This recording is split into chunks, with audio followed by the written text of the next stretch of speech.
Since I was a kid, I always thought that it would be nice that people from my community, my friends and my family wouldn't have to go to a museum, because I don't remember going to a museum as a kid and never really having museums where you could go, or even galleries where you could go see art.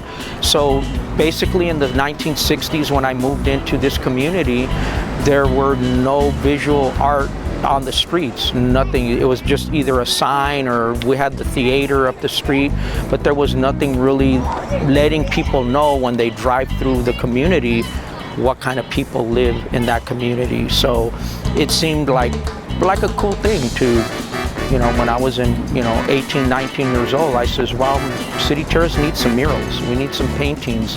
So when people drive by and they go walk to the store or whatever, they're surrounded by art.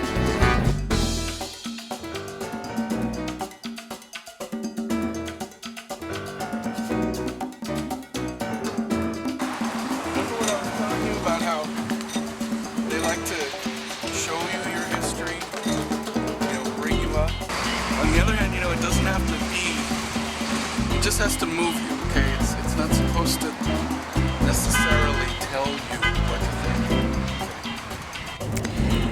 think. Murals are like open books. They are part of our history. You don't need to have any type of higher education to understand what a mural conveys.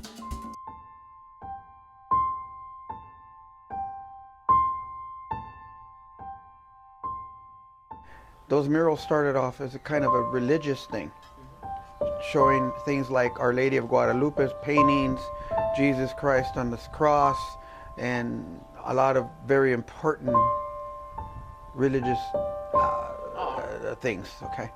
That was prior to what the murals you'll see now. Yes, but there was a theater there, a beautiful theater. And in 2 years, when television came out, they knocked down the theaters. And 2 years later, they started building the church. And my daughter and me, we went to first mass. And about a year later on, they started painting in front, showing that the Mother Virgin is holding somebody wounded on the picture. They have arms.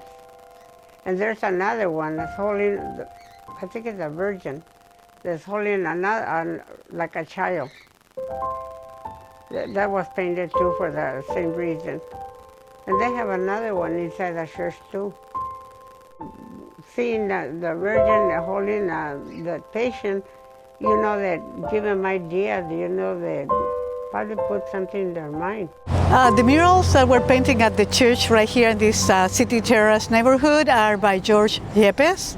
And if you have been in front of those murals, you'll see that there is a female representation, which is his perception of how the Virgin looks like, and in many cases, muralists such as George Yepes, they try to convey the image to be more like what we see in the streets right here. He was one of the members of the Islos Streetscapers, which was an art collective by David Botello, Wayne Healy, and George Yepes.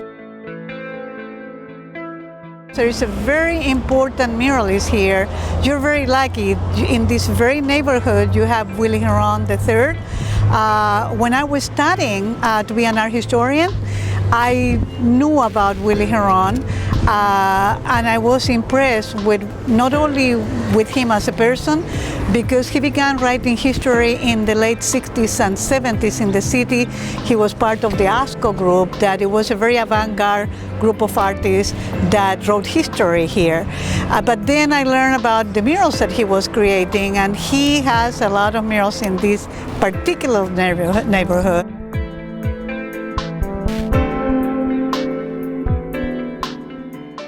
My name is Willie Herron, and I'm a community artist.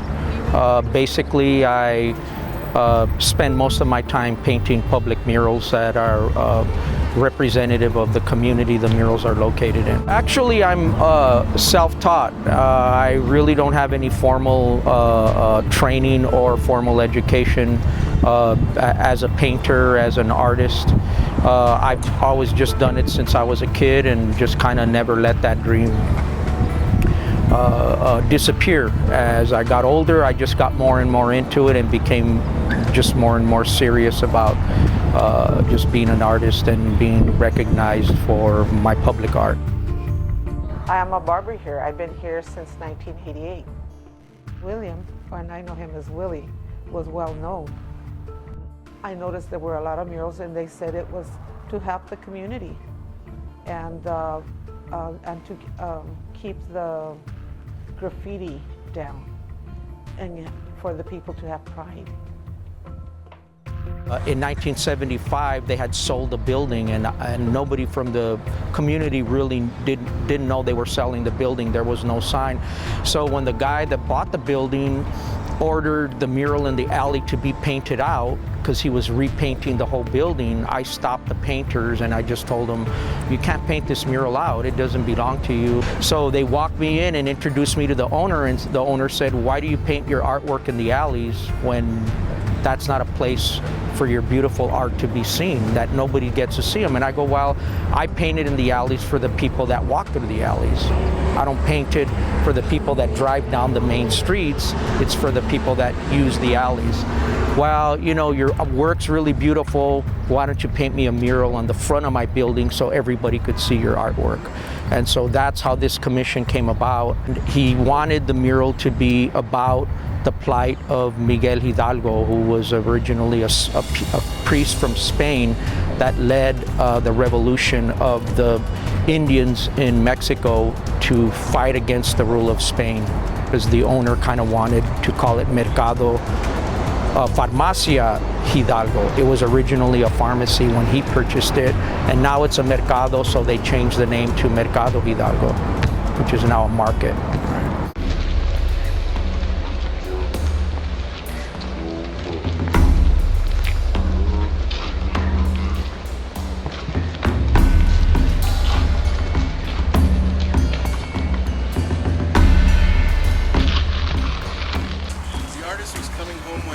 Saw that his brother had been beaten and stabbed right here.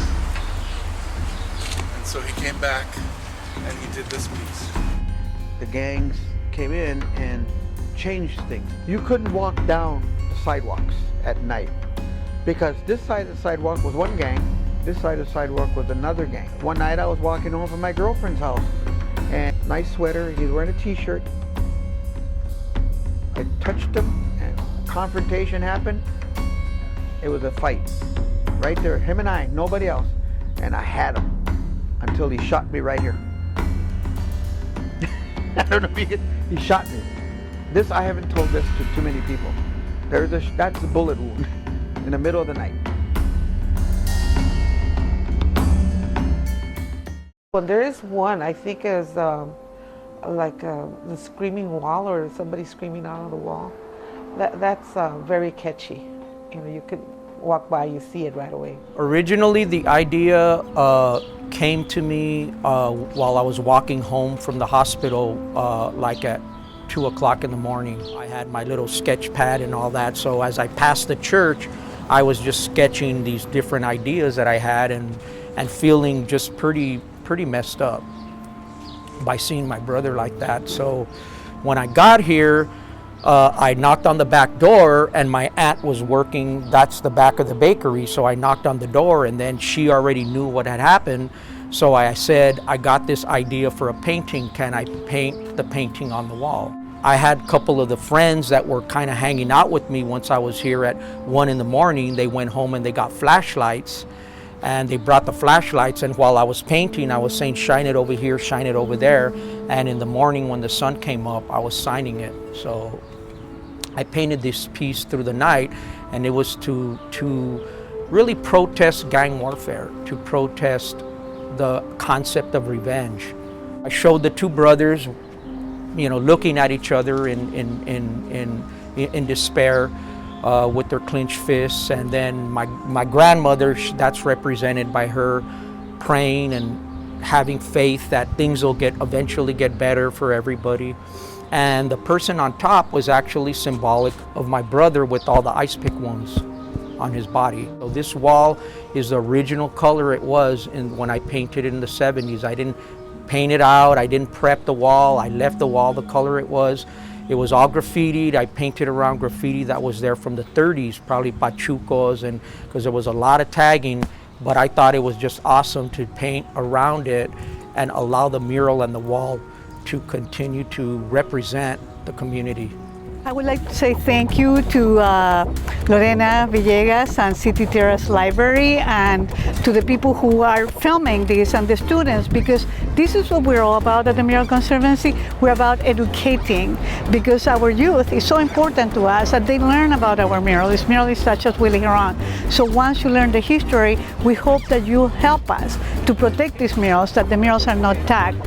We are counting on the younger generation, and we're counting on programs such as this one to help preserve the history of our cities.